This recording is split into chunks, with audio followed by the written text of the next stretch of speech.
And I just feel really blessed to be here tonight to be able to tell my story, because there's just this inner truth that just keeps coming forward as I really progressively work these steps. And I think what is really profound for me is on page 105 of the Big Red Book, there is a simple paragraph that really denotes what I experienced, and I'm going to read it real quickly and then I will continue with my story. And it says, when alcoholic or other dysfunction is present in the family, every member of the family is affected. We are affected in body, mind, and spirit. Through the first 18 years of our lives, our families had 6,570 days to shame, belittle, ignore, criticize, or manipulate us. During the most formative years of our being, that is 160,000 hours of living in dysfunction with unhealthy parenting. That is 72 seasons of sorrow stored deep in the tissue of our bodies. The dysfunction is encoded into our souls as the false self. To survive this deep exposure to family dysfunction, our minds develop deeply entrenched roles and traits that change the meaning of words and experiences. Some of us misremembered the damaging nature of the abuse because we depended upon our abusers for food and shelter. You know, that just sums it up to the core for me.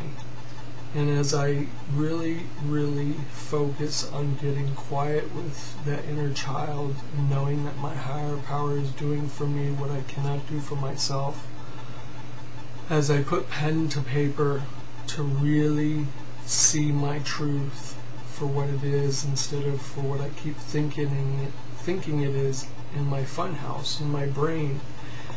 And I can tell you,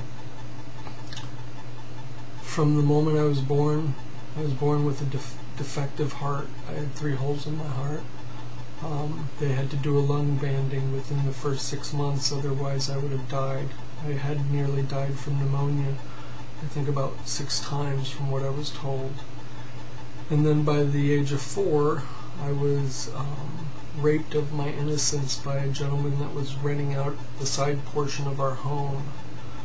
And I know that having been raped of my innocence in such a manner, I definitely disassociated from my true self as God had created me. I know that my innocence was completely shattered, and I would say the deprivation and abandonment really started to take hold at that present moment. And by the time I was 6, I ended up having open heart surgery. They said I was like number 18,000 within the country, and I was blessed to survive that. I remember my father actually getting me up out of the hospital bed shortly after the operation saying, "You need to walk." And I was thinking in my mind, what are you, crazy? I can't walk. I just had my chest ripped open. And so I grew up having this scar on my chest, and all my siblings, as being in the last of the 11, they would always say, "Hey, Paul, show them your scar, show them your scar." And I always felt inferior, or I felt like that I was going to drop dead at any given moment because of such thinking. You know, coming to understand these kind of traumas within one's psyche is tremendous, especially later on in life when it all finally hits the fan, so to speak. Later on, when I was around 10 or 11, I was sexually assaulted, raped again, I guess, by one of my brothers and one of my sisters. My brother, at this point in my recovery, has definitely taken to making an amends to me and really seeking my forgiveness in what he did to me. My sister, on the other hand, due to the fact that I'm an openly gay man, won't allow me to be left alone with her 2 boys, but yet it was okay for her to sexually assault me when I was a child. So the hypocrisy runs very deep within my family's psyche. Just coming to the revelations of these things is just amazing to me as I've put it on paper and I've read it. And as I step away from it and then I go back to it maybe a year or 5 years later and I read it, it's like, wow, I have really, really grown so much by really going inside and seeing the truth for what it is and for feeling the truth for what it is. And I feel like the disassociation aspect of my psyche is somewhat recovering. I try to stay focused on the fact that if I don't work those first 3 steps on a daily basis and truly know that I am powerless over this dysfunction and that my life has become unmanageable, or that coming to believe that a power greater than myself could restore me to sanity, if I don't pray on that ideal and really ask for my higher power to say, please, give me some sense of self, please, give me some sense of clarity. It's just so profound to me because it has come back to some extent. I do have some sense of clarity, more so than I ever thought I could have. And then the idea of being able to turn my will and my life over to the care of God is even more intense. You know, when I think back to what I survived, beyond having been sexually assaulted, physically abused, verbally abused, that criticism, that shame, that belittlement, I mean, it was so encompassing of who I was. And at age 11, I was led to alcohol through a friend's parent. And all I could think is, when I had that first sense of oblivion from the alcohol, is how am I going to do this again?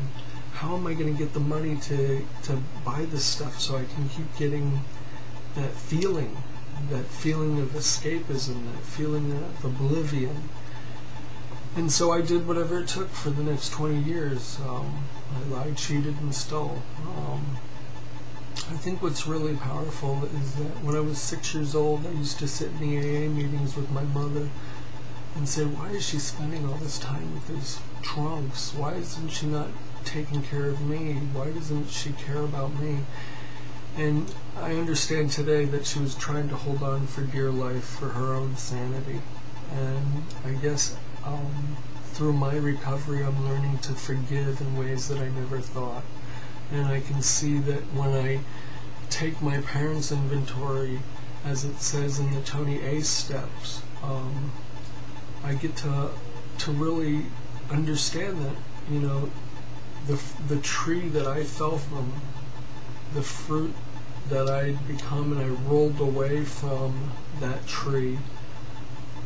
I recognize the fact that my parents both came from some severe dysfunction. So I became a product of my environment. And that is truly one of the greatest understandings I have come to know. That I am my mother's child, I am my father's child. But what's so really powerful about my parents' recoveries is that I think my father gave me my very first spiritual awakening. I remember being on the beach meditating with him, and I really think step 11 is intense, you know, sought through prayer and meditation to improve my conscious contact with God. And so my father was there meditating on the beach, and I said, Dad, what are you doing? And he goes, I'm listening for God, and if you get quiet, He will speak to you too. And I was like, wow, my dad talks to God. How cool is that? And I guess that really gave me a sense of something to hold on to, something to grow with. And I'm just amazed that I'm here, you know. I didn't suicide.